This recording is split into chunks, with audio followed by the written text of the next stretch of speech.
مرزا صاحب اور ان کے دعوے محض ایک شخص کا ذاتی اور نجی معاملہ نہ تھے، بلکہ ان کا ایک سیاسی اور بین الاقوامی پس منظر ہے۔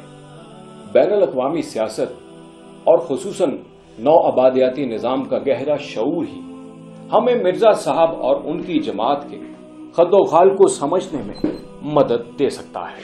19ویں صدی میں تاج برطانیہ نے ایشیا اور افریقہ کے بہت سے ممالک پر قبضہ کیا۔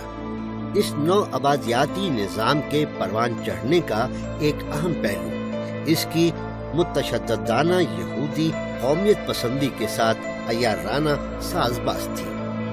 وہ یہودی جو ایڈورڈ اول کے دور میں سن 1290 میں انگلستان سے نکالے گئے تھے، وہ اب کرامول کے دور میں چوک در چوک واپس آ رہے تھے۔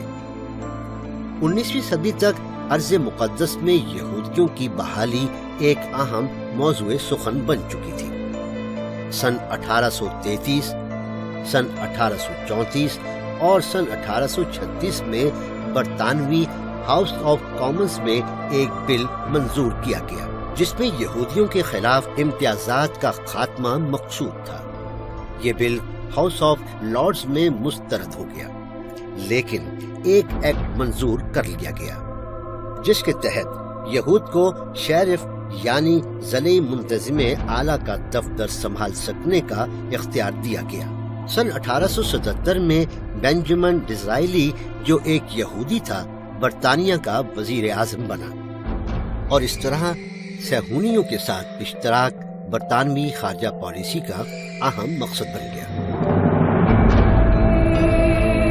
جماعت احمدیہ کے عقائد کی تشکیل میں بھی یہودی فکر کے عناصر کار فرما نظر آتے ہیں۔ چنانچہ مرزا صاحب نے حضرت عیسیٰ علیہ السلام کی ذات کے خلاف وہ تمام احمقانہ الزامات عائد کیے جو یہودی مصنفین عیسائیت کے ظہور سے لے کر اب تک ان پر لگاتے چلے آئے ہیں۔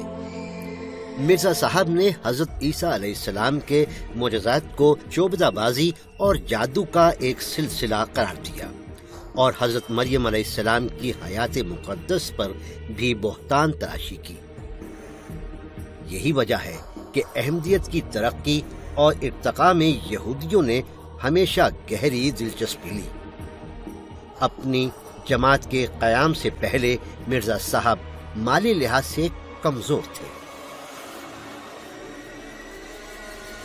وہ اپنی کتابیں شائع کرنے کے لیے عوام الناس سے چندے کی پرزور اپیلیں کیا کرتے تھے۔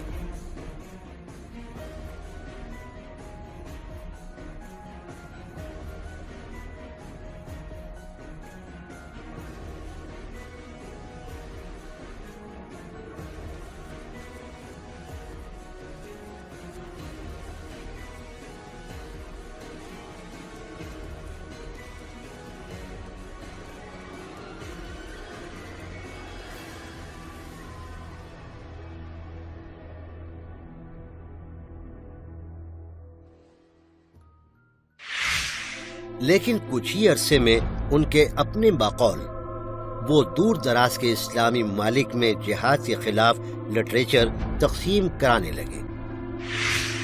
مالی اور انتظامی طور پر اس لٹریچر کی تقسیم آخر کیسے ممکن ہوئی؟ کیا برطانوی صہیونی ذرائع اس مواد کی تشہیر و اشاعت کے ذمہ دار تھے؟ اور کیا انٹیلیجنس کے اراکین اسے عرب دنیا میں پھیلاتے تھے؟ مرزا مبارک احمد نے اپنی کتاب اوور فورن مشن میں اقرار کیا ہے۔ اسرائیل میں احمدیہ مشن حیفا میں ماؤنٹ کرمل کے مقام پر واقع ہے۔ وہاں پر ہماری مسجد، مشن ہاؤس، لائبریری اور سکول ہے۔ مشن البشرا کے نام سے ایک ماہنامہ بھی شائع کرتا ہے جو عربی زبان میں 30 مختلف ممالک میں بھیجا جاتا ہے۔ اس مشن کے ذریعے سے مسیح موعود کی بہت سی تصانیف کو عربی زبان میں منتقل کر دیا گیا ہے۔ یروشلم پوسٹ کے 22 نومبر سن 1985 کے شمارے میں ایک تصویر چھپی جس میں اسرائیل کے صدر کے سامنے 2 افراد مؤدب بیٹھے ہیں۔ ایک کا نام شیخ شریف احمد امینی اور دوسرے کا شیخ محمد حمید ہے۔ شیخ امینی اپنے گروہ کے نئے سربراہ شیخ حمید کا اسرائیل کے صدر سے تعارف کروا رہے ہیں اور احمدیوں کو اسرائیل میں جو آزادیاں حاصل ہیں ان پر اسرائیلی حکومت کا شکریہ ادا کر رہے ہیں۔ یہ بڑی معنی خیز تصویر ہے۔ جن لوگوں کو اسرائیل کی حقیقت معلوم ہے اس کا اندازہ صرف وہی لوگ لگا سکتے ہیں کہ ایک ایسے گروہ کے ساتھ وہاں کی حکومت کے قریبی اور گہرے تعلقات کا مطلب کیا ہو سکتا ہے، جس کے رخصت ہونے والے سربراہ کو اسرائیل کا صدر ذاتی طور پر الوداع کہے اور آنے والے کا خیر مقدم کرے۔ دیکھیں جو جماعت کا ٹی وی چینل ہے اس پہ بھی اسرائیل کبابیر سے پروگرامز آتے ہیں، تو اس میں مجھے ابھی تک مطلب دیر از نو پوائنٹ سمجھ نہیں آیا کہ وہاں پر مشن ہاؤس رکھنے کا مقصد کیا ہے جماعت کا، اور جماعت کے اندر بھی کویسچن ارائز ہوتا ہے، کیونکہ جماعت کا یہ کہنا ہے کہ ہمارے جو مشن ہاؤس ہیں یہ ہمارے مذہب کی تبلیغ کے لیے ہیں، اور اس کا مقصد یہ ہے کہ زیادہ سے زیادہ لوگوں کو تبلیغ کر کے جماعت کا حصہ بنایا جائے۔ ابھی تک کوئی اسٹیٹسٹکس، کوئی ڈیٹا ایسا نہیں ہے کہ اسرائیل کے اندر مسلمانوں کو انہوں نے احمدی کیا ہو، یا یہودیوں کو جو جیوز ہیں ان کو اپنی تبلیغ کے ذریعے انہوں نے احمدیت میں داخل کیا ہو، جو بنیادی مقصد ہوتا ہے مشن ہاؤس کا جماعت میں۔ تو ابھی تک کوئی ایسا ڈیٹا، ایسا ریکارڈ موجود نہیں ہے، اور یہ سوال ہمیشہ سے میرے ذہن میں بھی تھا اور ہر عام احمدی کے اور ذہن میں ہے۔ جماعت سے پوچھنا چاہیے کہ اس مشن ہاؤس کا مقصد کیا ہے، جو جس مقصد کے لیے وہ اپنی ہارڈ اینڈ ارن منی کا وہ اپنا 10%، 15%، 20% اپنی انکم کے جماعت کو چندہ دیتے ہیں، اور اس کا مقصد یہی ہے کہ وہ احمدیت کی تبلیغ دنیا میں کریں گے اور لوگوں کو احمدی بنائیں گے۔ تو اگر آپ اپنا پیسہ دے رہے ہیں تو یہ پوچھنا بھی آپ کا حق بنتا ہے۔ لازمی طور پر ان کے یہ میڈیا میں بھی ہے اور اوپن باتیں ہیں کہ اسرائیل کے ساتھ، ان کی ایڈمنسٹریشن کے ساتھ روابط ہیں، کیونکہ اب یہ شریف عہدے وہاں کے امیر ہیں، جس کو فلسطین کے امیر کہتے ہیں جماعت کے ریکارڈ میں، لیکن وہ فلسطین کے نہیں، اسرائیل کے امیر جماعت ہے، اور وہ عہدے فیملی ہے۔ اور انٹرنیٹ پہ بھی اور ہر جگہ بہت سی پکچرز موجود ہیں کہ جہاں پہ انہوں نے اسرائیل کے پرائم منسٹر ایریل شارون کو ڈنر پہ انوائٹ کیا، لنچ پہ انوائٹ کیا، اور وہ ان کو سرو کر رہے ہیں، کھانا سرو کر رہے ہیں اور ان کی خوشامد کر رہے ہیں۔ 1924 میں مرزا بشیر الدین محمود نے یروشلم کا دورہ کیا۔ فلسطین کا ہائی کمشنر ہربرٹ سیمویل اس وقت لندن میں تھا اور اس کی جگہ گلبرٹ کلیٹن کام کر رہا تھا۔ یہ ذہن میں رکھنا چاہیے کہ گلبرٹ کلیٹن ایک متعصب صہیونی تھا اور پہلی جنگ عظیم کے زمانے میں قاہرہ میں فوجی خفیہ محکمے کا سربراہ تھا۔ وہ لارنس آف عربیہ کا قریبی ساتھی تھا اور شام میں اتحادیوں کے قبضے کے دوران ایلن بائے کا مشیر بھی رہ چکا تھا۔ در حقیقت مشرق وسطی میں جاسوسی کا جال اسی کا تیار کرتا تھا۔ مرزا محمود کے ساتھ اس کی بے تکلف ملاقاتیں ہوئی۔ یہودی ایجنسی کے سربراہ اور سیاسی محکمہ خارجہ نے ان ملاقاتوں کے نتائج میں گہری دلچسپی ظاہر کی۔ دوسری طرف کلیٹن نے بھی احمدیہ عقائد میں بڑی دلچسپی کا اظہار کیا۔ ایشیا اور مشرق وسطی میں مذہبی احیا کی کئی تحریکوں اور صہیونیت کے درمیان خفیہ رابطے ملتے ہیں۔ ہندوستان کی جماعت احمدیہ اور ایران کی بہائیت کے یہودیوں کی خفیہ تنظیموں کے ساتھ روابط تھے۔ بہائیت شیعہ ایران میں پروان چڑھی اور احمدیت سنی ہندوستان میں۔ دونوں جماعتوں کے سرکردہ لوگوں نے یہودیوں کے اسرائیل واپس آنے کی پیش گوئیاں کی۔ 1844 میں حضرت باپ نے دعویٰ کیا امام مہدی ہونے کا، اور اس وقت مرزا صاحب کی عمر 5 سال تھی۔ طلب حضرت بہاءاللہ پہ جو کتاب نازل ہوئی ہے، کتاب اقدس، جو مین احکام کی کتاب ہے، وہ بمبئی ہی سے چھپی تھی، اور چونکہ اس وقت بڑی سختیاں تھیں ایران میں اور وہ بیچارے مہاجرت کر کے نکلتے، الوا جس طرح آتی تھی تو وہ ان کی زندگی میں چھپ گئی تھی اور بمبئی سے چھپی تھی، اس لیے مرزا صاحب کو ان کی بلکہ زیادہ معلومات تھی۔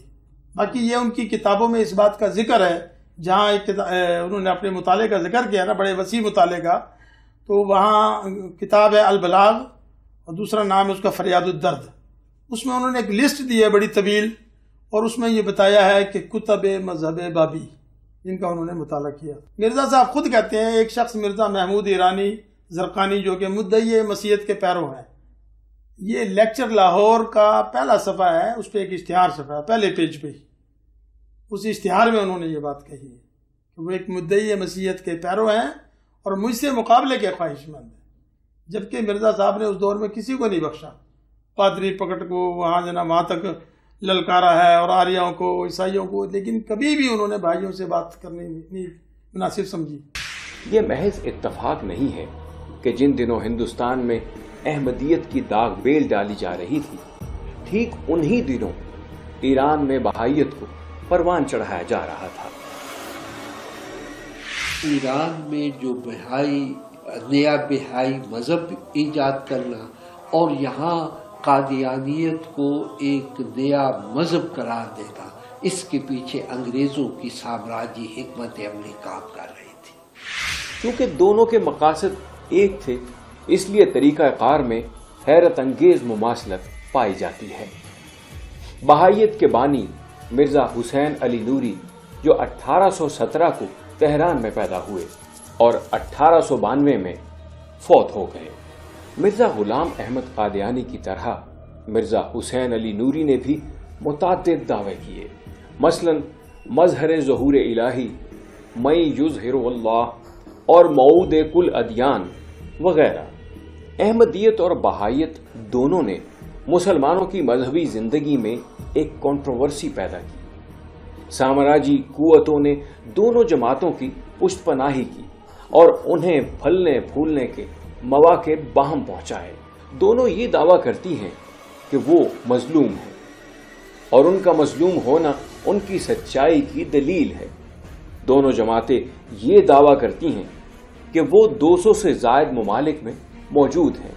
دونوں جماعتوں نے جہاد کو منسوخ قرار دیا اور احمدیت اور بہائیت دونوں کے اسرائیل سے خصوصی تعلقات ہیں.